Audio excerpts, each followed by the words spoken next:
ETF index mutual funds నేర్చుకుని stock మార్కెట్లో రాణించాలనుకుంటున్నారా? వెంటనే ఈ నెంబర్కి కాల్ చేయండి.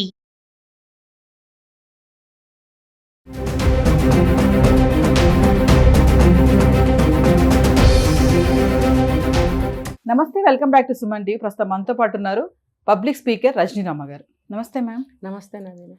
మేడం, మహారాష్ట్రలో మీరు చూసే ఉంటారు ఆర్టికల్, నీట్ ఎగ్జామ్లో మార్కులు తక్కువ వచ్చాయని, ర్యాంక్ రాలేదని చెప్పేసి తండ్రి కూతుర్ని పట్టుకొని కొట్టడం జరిగింది. కొట్టేశాడు బాగా, అంటే బ్లడ్ వచ్చేలాగా కొట్టడము. అతను ప్రిన్సిపల్గా జాబ్ చేస్తాడంట. కొట్టేసి వెళ్ళిపోయాడు. ఆ రోజు యోగా డే, సో స్కూల్లో యోగా ప్రోగ్రామ్ ఉందని చెప్పేసి కొట్టేశాడు, వెళ్ళిపోయాడు. ఈవినింగ్ వచ్చాక అమ్మాయిని చూస్తే పడిపోయింది. తీరా హాస్పిటల్ తీసుకెళ్తే అమ్మాయి చనిపోయింది. అంటే నీట్ ఎగ్జామ్లో, ఎంట్రన్స్ ఎగ్జామ్లో మార్కులు తక్కువ వచ్చాయని తండ్రి చేసినటువంటి నిర్వాహం. అంటే పేరెంట్స్ ఎంతలా తయారైపోయారంటే మార్కులు మార్కులు మార్కులు, అంటే మార్క్సే కావాలి. ఇంకా పిల్లలు వాళ్ళు చదవగలుగుతారా లేదా, వాళ్ళకి స్ట్రెస్ ఏంటి, ఇవేం ఆలోచించట్లేదు అనుకోవచ్చా ఈ ఘటన చూస్తే? అతనికి చూస్తుంటే కారణాలు ఓవర్ డిసిప్లిన్ ఒకటి కనిపిస్తుంది, రెండోది ప్రిస్టేజ్ ఇష్యూ ఒకటి కనిపిస్తుంది, ఇంకొకటి ఏంటంటే తన కూతురు డాక్టర్ కాలేకపోతుందా అంటే మనకు అక్కడ ఎంత ర్యాంక్ వచ్చింది అనేది మనకి తెలియజేయలేదు. మార్కులు తక్కువ, ఎలిజిబుల్ అయితే సరిపోతుంది కదా. ఇంకొకటి అర్థం చేసుకోవాల్సింది ఏంటంటే ఇప్పుడు తనకి మార్కులు తక్కువ వచ్చినాయి అంటే తన ఎఫిషియన్సీ అంతే ఉంది.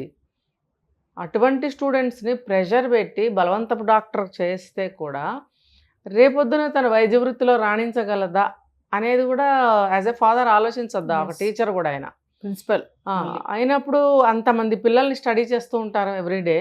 ఇది అర్థం కాదా టీచర్స్కి? అంటే ఏంటంటే తన వరకు వచ్చేటప్పటికి సామాన్య మానవుడు, ఒక సగటు తండ్రి, సగటు మనిషి అని నిరూపించాడు. ఇప్పుడు ఒక పక్కనేమో మనము పిల్లల్ని ప్రెషర్ పెట్టకండి రా బాబు, వాళ్ళు ఎంత చదివితే అంతే చదవనండి, వాళ్ళ తెలివితేటల వరకే వాళ్ళు చదవగలుగుతారు, నువ్వు ఇది గుర్తుపెట్టుకో ఇది గుర్తుపెట్టుకొని 1000 విషయాలు ఇస్తే వాళ్ళకి ఒక 10-20 గుర్తుంటాయి. వాడి జ్ఞాపక శక్తి అంతే. నువ్వు తన్ని కొట్టి ఒక బస్తాడు విషయాలు నువ్వు గుర్తుపెట్టుకుంటే ఎలా గుర్తుపెట్టుకుంటారు వాళ్ళు? ఈ బుద్ధి లేని తల్లిదండ్రులు ఉండబట్టే పిల్లలు ఆత్మహత్యలు చేసుకుంటున్నారు, ఇళ్ల నుంచి పారిపోతున్నారు, సగం చదువుల్లోనే చదువులు మానేస్తున్నారు. అంటే నేను ప్రిన్సిపల్ని, నా కూతురుకు కూడా ర్యాంక్ రాలేదని ఒక ప్రెస్టేజ్ వచ్చేసింది. ప్రెస్టేజ్ అయి ఉండొచ్చు, అందరూ ఎగతాళి చేస్తారు. రేపొద్దున ప్రిన్సిపాల్ అయి ఉండి తన పిల్లల్ని సరి చేసుకోలేడు కానీ యువతల పిల్లలకి చెప్తాడు అంటే అలాంటివి అలా సర్వీస్లో చాలా ఎదుర్కొంటారు వాళ్ళు. As a teacher, as a principal ఎవరికన్నా ఏమన్నా బుద్ధి నీతి చెప్పబోతే కూడా ముందు ఆయన పిల్లల్ని చక్కబెట్టుకోమను, వాళ్ళ పిల్లాడు గాలిగా తిరుగుతున్నాడు లేకపోతే వాళ్ళ పిల్ల సరిగ్గా చదవదు, ఇలాంటివి ఏమో వస్తుంటాయి. అంటే ఈయనకనే కాదు, జనరల్గా ఒక టీచర్స్ అనేవాళ్ళు ఇలా బిహేవ్ చేస్తుంటారు. మరి ఆ ప్రెషర్ అంతా తీసుకొచ్చి నువ్వు ఒక వ్యక్తిగా నీ వ్యక్తిగతంగా నువ్వు ఎలా బిహేవ్ చేయాలనేది అది వేరేగా ఉండాలి, పిల్లల్ని ట్రీట్ చేసే విషయంలో వేరేగా ఉండాలి. అంతే దాన్ని బట్టుకొచ్చి ఇక్కడ రుద్దితే అది ఎలా మ్యాచ్ అవుతుంది, అసలు ఎట్లా సెట్ అవుతుంది? అవనే అవ్వదు. ఇప్పుడు పిల్లల ప్రెషర్ తట్టుకోలేక ఎంతమంది బిల్డింగుల నుంచి దూకేయడం, చచ్చిపోవడం, విషం తీసుకోవడం, ఉరేసుకోవడం ఎన్ని చూస్తున్నామే. అంటే వాళ్ళకి మేము ఇంత కష్టపడి మిమ్మల్ని చదివిస్తున్నాం, పెంచుతున్నాం, పోషిస్తున్నాం, మీకు ఆ రిజల్ట్ ఇవ్వరేంటి అంతే. అంటే అది మిషన్ కాదు కదా. మిషన్ అయినా సరే మనం దానికి ఎంతో చేస్తే, మనం ఇది చేస్తే తప్ప అది ముందుకెళ్ళదు. మరి మనిషి అనేవాడు తన కెపాసిటీ ఎంతో అంతే చదవగలుగుతాడు. మరి ఇదే సందర్భంలో మనం గుజరాత్కి చెందిన ఒక అమ్మాయి అవికా అగర్వాల్ అనే అమ్మాయి మంచి టాపర్గా వచ్చింది. అంటే ఒక పిల్లవాడు డాక్టర్ అవ్వాలన్నా, లాయర్ అవ్వాలన్నా, ఏదన్నా అవ్వాలంటే తల్లిదండ్రుల యొక్క కృషి ఎంత ఉండాలి, దానికోసం ఏం చేయాలి అనేది తెలుసుకోరు ఫస్ట్. పిల్లలు ఫలానాది చదవాలి అంటే అది ఎందుకు చదవాలి, అది చదివితే ఏమవుతుంది, అది నువ్వు చదవగలవా అనేది చిన్నప్పటి నుంచి ట్రైనింగ్ ఇచ్చుకుంటూ రావాలి. నువ్వు నా పిల్లకి లేదు, నీకే ఉంది డాక్టర్ని చేయాలి అన్నప్పుడు నువ్వు నీ ప్రయత్నమే అసలు చేయాలి ఎక్కువ. పిల్లకి లేని ఆలోచనని కలిగించాలి అంటే ఆ ప్రేరణ నువ్వు ఇవ్వాలి. ఇదిగో ఈ పని చేస్తే దీనివల్ల ఈ లాభం ఉంది, దీనివల్ల ఈ కీర్తి ప్రతిష్టలు, దీనివల్ల ఎంతోమందికి మనం సేవ చేయగలుగుతాము, ఇదంతా కూడా తెలియజేయాలి, ఆ విలువను తెలియజేయాలి. ఆ విలువను తెలియజేస్తూ దానికి తగిన విషయాలన్నీ చూపిస్తూ ఉండాలి. విజువల్స్ అంటే టీవీలు బొమ్మలు కాదు.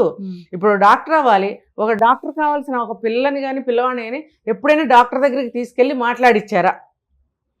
ఇప్పుడు నువ్వు కన్సల్టేషన్ పే చేసి డాక్టర్కి మీ పాపని డాక్టర్ దగ్గరికి తీసుకెళ్ళి మా పిల్ల డాక్టర్ చదవాలని అనుకుంటుంది, డాక్టర్ చదవాలంటే ఎంత కష్టపడాలి, ఏం చేయాలి, ఎలా ఉండాలి, ఏం పాటించాలి, ఇవన్నీ మీరు ఎలా కష్టపడి మీరు ఇంతవరకు ఈ స్థాయికి వచ్చారు, మీరు డాక్టర్ అయ్యారు కదా, ఇంత ప్రజాదరణ పొందారు, ఇంత మంచి వైద్యం చేస్తున్నారు, మీరు చాలా కష్టపడి ఉంటారు, మీరు కొంచెం మా పిల్లకి కొంచెం తెలియజేయండి అంటే కన్సల్టేషన్ పే చేసి ఆయన టైంను మనం తీసుకుంటాం కాబట్టి ఒక 10 నిమిషాలు ఆయనకి కూడా కొంచెం రిలాక్స్గా ఉంటుంది. పేషెంట్స్తో విసిగిపోయి ఉంటారు. ఇలాంటివి మనం అడిగినప్పుడు వాళ్ళ సంతోషంతో వాళ్ళు పడ్డ కష్టాలు, చదివితే ఏమవుతుంది, చదవటం వల్ల లాభాలేంటి వాళ్ళు కూడా చెప్తారు. అలా ఫ్రీక్వెంట్గా అప్పుడప్పుడు డాక్టర్స్ దగ్గరికి తీసుకెళ్ళి వాళ్ళకి పరిచయం చేయాలి. తర్వాత ఊళ్ళకి తీసుకెళ్ళి ఏ ఊళ్ళల్లో డాక్టర్ సదుపాయాలు లేవు అలాంటి ఊళ్ళల్లో వైద్యం చేస్తే ఎంత లాభసాటిగా ఉంటుంది, ఆ ఊర్లో వాళ్ళకి ఎంత సదుపాయంగా ఉంటుంది, మనకెంత మంచి పేరు వస్తుంది, ఇలాంటివన్నీ చూపించారా, ఇలాంటివన్నీ తెలియజేశారా? లేదు. ఇంకా ఇన్స్పిరేషన్ తీసుకురావాలంటే ఒక పెద్ద ఆయన చెప్తారు ఎప్పుడు కూడా, చాలా చోట్ల వింటుంటాం మనం ఇలాంటివి. ఒక స్టెథోస్కోప్ని కనుక ఎదురుగుండా పెట్టి, ఇది నువ్వు డాక్టర్ అయినప్పుడు నేనే స్వయంగా నీ మెడలో వేస్తాను అని ఒక ఎంకరేజ్మెంట్గా ఉత్సాహభరితంగా మనం మాట్లాడినట్టయితే, నేను ఎప్పుడైతే డాక్టర్ అవుతానో నాన్న నాకు అది వేస్తానన్నారు అంటే అది ప్రతిరోజు చూస్తుంటే కూడా ఆ అమ్మాయికి డాక్టర్ అవ్వాలనే ఉత్సుకత, తర్వాత బాగా చదవాలనే పట్టుదల పెరుగుతాయి వాళ్ళ, అంటే గోల్ గుర్తు చేస్తూ ఉంటుంది. తర్వాత తన గోల్ ప్రతిరోజు గుర్తు రావాలంటే ఏం చేశాడు ఆ తండ్రి? ఎంకరేజ్మెంట్ లేదు. గోల్ గుర్తు రావడానికి కొన్ని మెథడ్స్ ఉన్నాయి, ఆ మెథడ్స్ ఫాలో చేయించారా?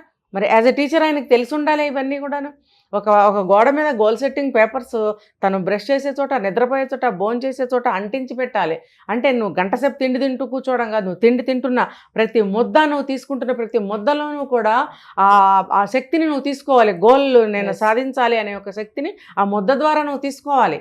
ఆ ముద్ద ఎన్ని ముద్దలు తిన్నావు అన్ని ముద్దల్లోనూ నువ్వు అది రంగరించి నీకు లోపలికి వేసుకోవాలి నువ్వు అనేది ఆ అమ్మాయికి తెలియాలి అని అంటే నువ్వు అక్కడ గోల్ సెట్టింగ్ ఏమైనా చేయించావా? ఇవేమీ చేయకుండా ఇవాళ మార్కులు తక్కువ వచ్చినాయని చెప్పి నువ్వు ఆ పిల్లని చచ్చేటు చంపేసుకున్నావు. చంపుకుంటే ఇప్పుడు నీ పరువు ఏమైందిరా నాయన? అదంతా పక్కన పెడితే మేడం, కొట్టారు, కనీసం కన్న తండ్రి అది కూడా లేదు. అంటే కొట్టాను, దెబ్బలు తగిలాయేమో చూద్దామని కూడా లేకుండా నిర్లక్ష్యంగా. కొంతమంది ఎంత దైవ సంబంధమైన కార్యాల్లో ఉంటూ ప్రవచనాలు చెప్తూ ఉన్నవాళ్ళు కూడా ఇళ్లల్లో పరమ రాక్షసంగా, కిరాతకంగా, ఏమంటారంటే నియంతల్లాగా బిహేవ్ చేస్తారు తెలుసా. అది అక్కడ అదే ఇది ఇదే. అప్పుడు పిల్లలు కాదు కదా, భార్య కాదు కదా, కనికరం అనేది ఉండదు. తను అనుకున్నది అయిపోయిందా లేదా, అనుకున్న విధంగా అయ్యిందా లేదా, నేను అనుకున్నది వీళ్ళ ద్వారా జరగాలి, చేయలేదు అంతే వాళ్ళకి కనిపించేది. ఒక సైకోల్లాగా అయిపోయి విచ్చలవిడిగా పిచ్చిగా బిహేవ్ చేస్తారనమాట. ఆయన ప్రిన్సిపాల్ అయితే మాత్రం ఏముంది, ఇప్పుడు ఆయన పరువు మొత్తానికే పోయింది కదా. అసలు ఎవరైనా నేరం చేసే ముందు అర్థం చేసుకోవట్లేదు అంటే ఆయన అనుకుంటాడు చచ్చిపోతుందని అనుకోలేదేమో, రక్తం కారితే కారిందిలే, వెధవముండ దొంగముండ చదవలేదు కాబట్టి దీనికి పనిష్మెంట్ ఇవ్వాల్సిందే అనుకుని వెళ్ళిపోయి ఉంటాడు. తిరిగి వచ్చేటప్పటికి ఆ పిల్లే లేదుగా. ఇప్పుడు ఏం చేస్తావు నువ్వు? అమ్మ ఇంకోసారి రాయి, ఏదన్నా అవకాశం ఉంటే, లేకపోతే లాంగ్ టర్మ్ తీసుకో, లేకపోతే ఈ ర్యాంక్కి నీకు ఏ సీట్ వస్తే అదే, బీడీఎస్ వస్తే బీడీఎస్ చెయ్యి, లేకపోతే ఎంబీబీఎస్ వస్తే ఎంబీబీఎస్ చెయ్యి, లేకపోతే ఐ వస్తే ఐ ఏదో ఒకటి చేయమ్మా. ఈ ర్యాంక్కి ఏముందండి, అన్ని డాక్టర్లు కావాలి కదా.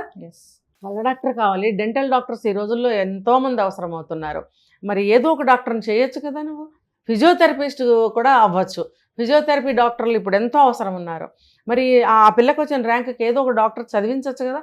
నీకు అంత లెవెల్ కావాల్సి వచ్చిందా? ఇప్పుడు మొత్తం పోయింది కదా, తెలుసుకోవాలి. ఇప్పుడు పేరెంట్స్కి ఓపిక ఉండట్లేదు అంటారు మేడం, వాళ్ళ యొక్క ఆలోచనలు, వాళ్ళ యొక్క గోల్స్. ఓపిక లేకపోవడం అనేది కామన్ థింగ్ అండి.